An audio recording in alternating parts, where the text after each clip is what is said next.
Selamat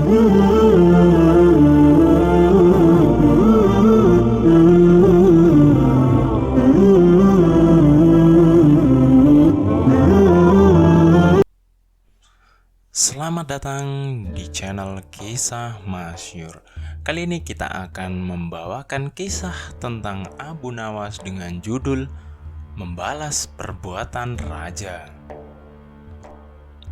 Abu Nawas hanya tertunduk sedih mendengarkan penuturan istrinya. Tadi pagi beberapa pekerja kerajaan atas titah langsung Baginda Raja membongkar rumah dan terus menggali tanpa bisa dicegah. Kata mereka, tadi malam Baginda bermimpi bahwa di bawah rumah Abu Nawas terpendam emas dan permata yang tak ternilai harganya.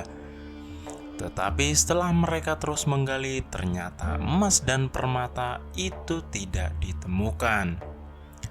Dan Baginda juga tidak meminta maaf kepada Abu Nawas, serta tidak mengganti kerugian yang diakibatkan penggalian rumah Abu Nawas. Inilah yang membuat Abu Nawas kesal. Lama Abu Nawas memeras otak, namun belum juga ia menemukan muslihat untuk membalas Baginda.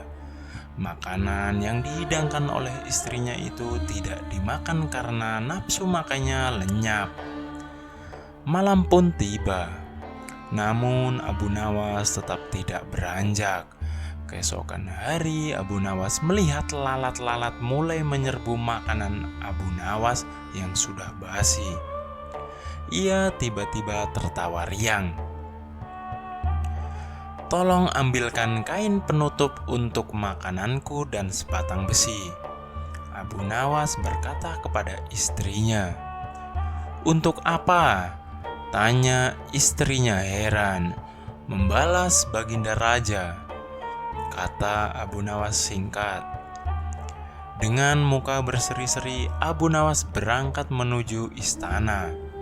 Setiba di istana, Abu Nawas membungkuk hormat dan berkata, "Ampun tuanku, hamba menghadap tuanku Baginda hanya untuk mengadukan perlakuan tamu-tamu yang tidak diundang. Mereka memasuki rumah hamba tanpa izin dari hamba dan berani memakan makanan hamba."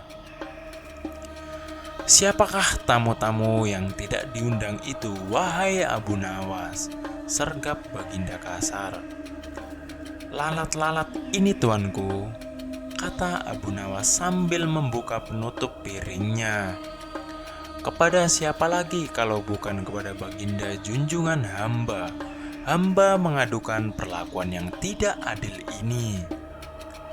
"Lalu keadilan yang bagaimana yang kau inginkan dariku?" "Hamba hanya menginginkan izin tertulis dari Baginda sendiri agar hamba bisa dengan leluasa menghukum lalat-lalat itu."